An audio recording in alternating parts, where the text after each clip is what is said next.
Your paycheck hits your account. A few days later, there's an extra $1,000 sitting there. Immediately, your brain starts spending it. Maybe it's finally time for the new iPhone, those sneakers you've been looking at for months, a weekend trip with friends, or maybe you convince yourself you've earned it after working so hard. Here's what's interesting.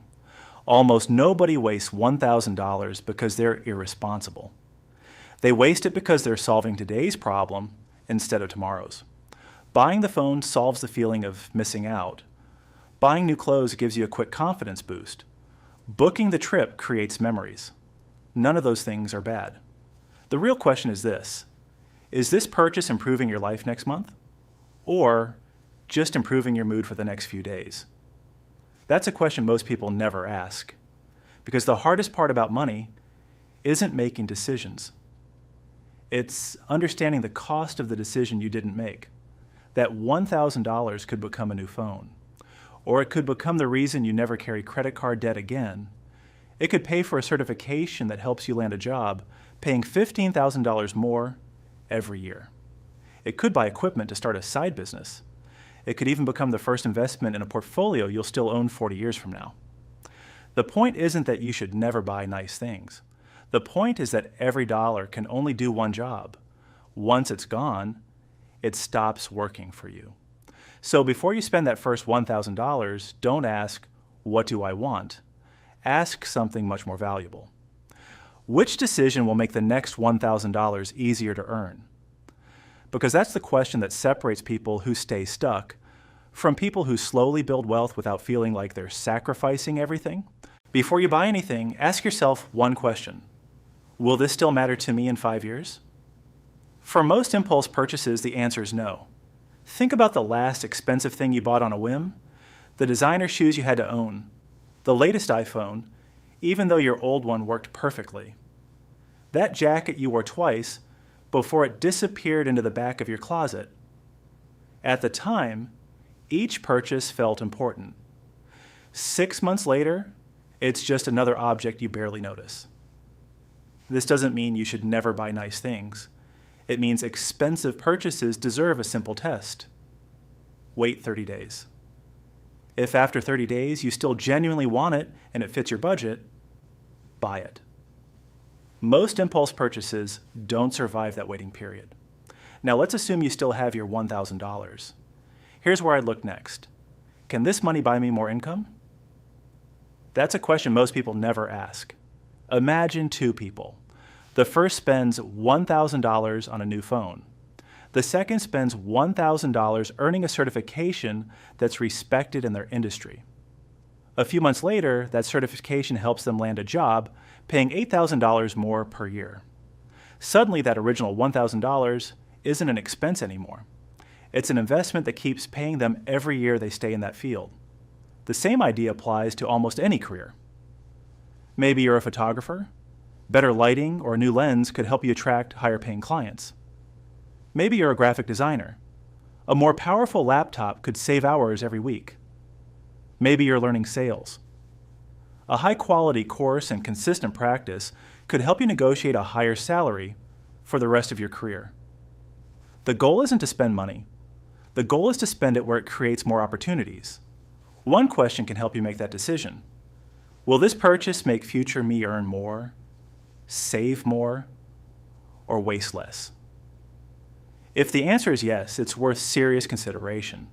If the answer is simply, it'll feel good for a few days, you may want to think twice.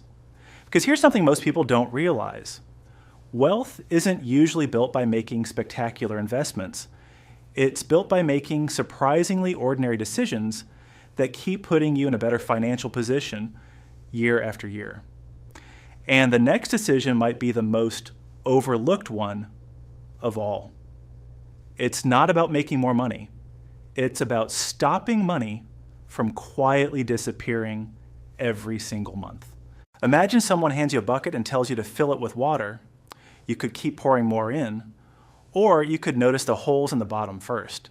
That's how most people treat money. They focus on earning more while ignoring where their money quietly disappears.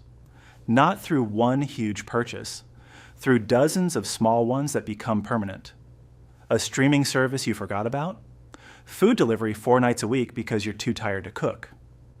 A gym membership you haven't used since January. The buy now, pay later payment that's only $28 a month. On their own, they don't seem like a problem. Together, they can quietly eat hundreds of dollars every month. Here's something you can do tonight. Open your banking app. Go back exactly 30 days. Don't judge yourself. Just categorize every expense into 3 groups. Needs, things that keep your life running. Rent, utilities, groceries, insurance, wants, eating out, new clothes, entertainment, subscriptions, regrets. The purchases that made sense for 5 minutes, but you'd never make again if you could go back. Almost everyone has a few. That late night online order, the gadget you used once, the impulse purchase because it was 50% off. A discount isn't a bargain if you didn't need it in the first place. Now add up the regrets. You might be surprised. Many people discover they've spent $200 to $500 in a single month on things they don't even remember buying. That's money you don't have to earn back. You simply have to stop losing it. Here's the important part. Don't promise yourself you'll never eat at a restaurant again or never buy new clothes. Those promises usually last about a week. Instead, create a rule. For example, any purchase over $100 waits 48 hours. Any purchase over $500 waits 30 days. If you're buying it because you're bored, stressed, or trying to impress someone, wait until tomorrow. Small rules are easier to follow than big promises. Over time, they change how you think about spending. You stop asking, "Can I afford this?" and start asking, "Is this the best use of this money?" That one question can completely change the way you handle every future paycheck. Because building wealth isn't only about making smart investments, it's also about making fewer expensive mistakes that never needed to happen in the first place. And the final step has nothing to do with saving more money. It's about making sure you never have to rely on motivation again. Here's the mistake most people never notice. Every month starts from zero. You get paid. You decide what to spend. You promise yourself you'll save whatever is left. Then life happens. A birthday dinner, a concert your friends are going to, a flash sale that ends tonight only, a weekend trip that somehow becomes twice as expensive as planned. By the end of the month, you're left wondering where your money went. The problem isn't discipline. It's that you're relying on it in the first place. Think about brushing your teeth. You probably don't wake up every morning and debate whether you should do it. It's automatic. Your money should work the same way. The day your paycheck arrives, make sure part of it disappears before you even have a chance to spend it. Set up an automatic transfer into your investment account. If you're building an emergency fund, automate that too. Once it's running, you don't have to make the same decision every month. Future you is already taken care of. Here's another trick that's surprisingly effective. Whenever you get a raise, don't celebrate by increasing your spending immediately. Increase your automatic investment by part of the raise first. If your paycheck grows by $400 a month, you probably won't notice if $200 goes straight into investing. But 20 years from now, your portfolio certainly will. Now, one last idea that changed the way I think about money. Before buying anything expensive, don't ask, "Can I afford it?" Ask, "What am I giving up to own it?" A new phone isn't just a new phone. It's also a weekend away, several months of investing, a professional course, the first pieces of a side business. Every purchase has an opportunity cost. You don't see it because you only receive one receipt.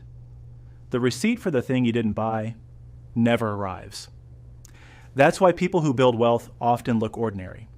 They're not refusing to spend money because they hate nice things. They're choosing the option that gives them more freedom in the future. So if you ever find yourself with an extra $1,000, don't rush to spend it. Pause. Ask what problem it can solve. Ask whether it can increase your income. Ask whether it can prevent a future mistake. And only then decide where it belongs. because the goal isn't to make one perfect financial decision, it's to make enough good decisions that, a few years from now, having an extra $1,000 in your account no longer feels like a rare event. It feels normal. That's how wealth is usually built. Not through one life-changing investment, but through hundreds of thoughtful decisions that most people overlook because they seem too small to matter. Individually they are. Together they can completely change your financial future.